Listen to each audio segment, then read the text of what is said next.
अगर किसी के फेस में कोई स्वेलिंग हो जाती है तो ये देखने में बहुत ज़्यादा अजीब सा दिखाई देता है, कॉन्फिडेंस जो है वो लो लगने लगता है, आप किसी के सामने बात करने में बहुत ज़्यादा झिझकने लगेंगे और उस समय बस दिमाग में एक ही चीज़ आता है कि काश ऐसा कोई जो है मिरेकल हो जाता, कोई ऐसा जादू हो जाता जिससे कि ये फेशियल स्वेलिंग जो है वो ऑटोमेटिकली कम हो जाता।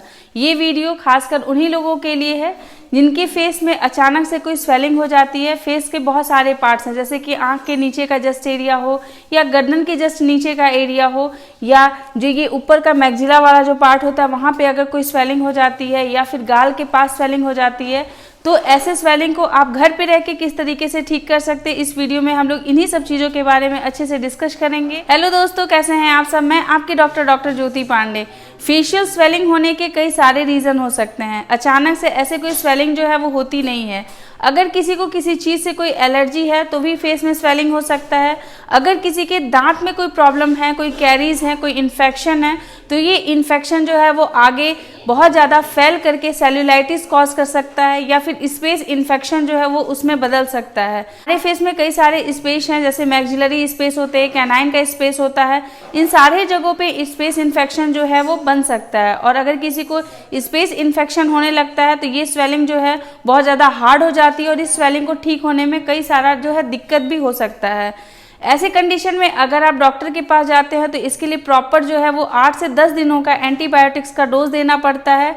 एंटी इन्फ्लामेटरी मेडिसिन चलाई जाती हैं, पेन को सबसाइड करने के लिए पेन किलर तक चलाए जाते हैं। लेकिन अगर आप घर पे रह के इसको ठीक करना चाहते हैं तो इसके लिए आपको बर्फ़ से जो है उसको सेकाई करना पड़ेगा। जहाँ पे भी आपकी स्वेलिंग बहुत ज़्यादा है वहाँ पे एक मोटे से टॉवेल में बर्फ़ को अच्छे से कवर कर लीजिए और उसे हर आधे घंटे के बाद उस जगह पे रख करके उससे आप सेकाई कीजिए। लेकिन ये सिकाई जो है वो आपको ये स्वेलिंग होने के 24 आवर्स के अंदर ही करने का फ़ायदा होता है। अगर इसके बाद अगर आप करते हैं तो इसका कोई भी ज़्यादा फ़ायदा जो है वो आपको नहीं दिखता है। अगर इस टाइप का कोई स्वेलिंग अगर आपको होता है तो कोशिश यही करना है कि कभी भी वहाँ पे गाल पे बार बार से इस तरीके से हाथ को नहीं रखना है। ये जब आप इस तरीके से जब करते हैं तो स्वेलिंग की जो हार्डनेस होती है, जो इडिमा होती है, वो बहुत ज़्यादा बढ़ जाती है और वहाँ पे किसी भी तरह का कोई पट्टी जो है वो नहीं चिपकाना है। अक्सर मैं इस एरिया में जहाँ पे मैं प्रैक्टिस करती हूँ यहाँ पे मैं देखती हूँ कि उस जगह पे बहुत ज़्यादा लोग जो है वो बेलोडोना प्लास्टर जो है वो चिपका देते हैं। वो ये कहते हैं कि ये चिपकाने से स्वेलिंग जो है वो कम हो जाती है, बट कभी भी फेशियल स्वेलिंग होती है तो इस कंडीशन में अगर आप बेलोडोना प्लास्टर चिपकाते हैं तो ये स्वेलिंग जो है वो और ज़्यादा बढ़ सकती है, हार्डनेस और ज़्यादा बढ़ सकती है। इन जगहों पे पट्टी कभी नहीं चिपकाना चाहिए। कोशिश करना चाहिए कि घर पे जहाँ पे भी आप सोते हैं तो आपका जो सर हो वो थोड़ा सा ऊपर की तरफ उठा हुआ रहे, वो जो स्वेलिंग है वो दबे ना।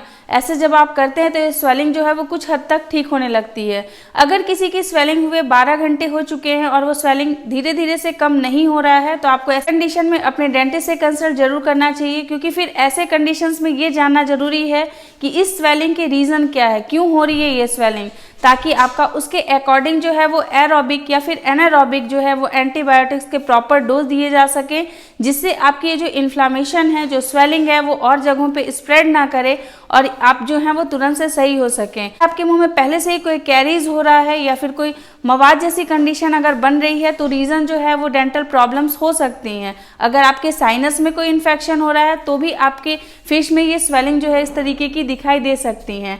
तो अगर आपको ये प्रॉब्लम है तो सिर्फ घरेलू उपाय में आप गुनगुने पानी नमक से कुल्ला करके अपने पेन को आप आराम दिला सकते हैं। लेकिन अगर बाहर से आप किसी भी तरीके से सिकाई करते हैं या फिर अगर हाथों से सिकाई भी कर लेते हैं तो इससे भी आपको बहुत ज़्यादा नुकसान हो सकता है। तो आई होप कि आप अच्छे से समझ गए होंगे कि अगर किसी को फेशियल स्वेलिंग हो रहा है तो उसको कम करने के कुछ ही 2-3 तरीके होते हैं जिससे कि आप घर पे इसको ठीक कर सकते हैं। लेकिन प्रॉपर जो है वो ट्रीटमेंट और प्रॉपर डायग्नोसिस जो है वो बहुत ज़्यादा इंपॉर्टेंट होता है। अगर आपको ये वीडियो अच्छा लगे तो लाइक जरूर कीजिएगा, लोगों के साथ शेयर जरूर कीजिएगा जिन लोगों को फेशियल स्वेलिंग जो है वो होती रहती है। आप लोगों के साथ हर छोटे से छोटे इन्फॉर्मेशन को शेयर करते रहेंगे, लाते रहेंगे नए वीडियोस। तब तक के लिए अपना ख्याल रखिएगा, अपने आसपास के लोगों का ध्यान रखिएगा। Take care, bye bye.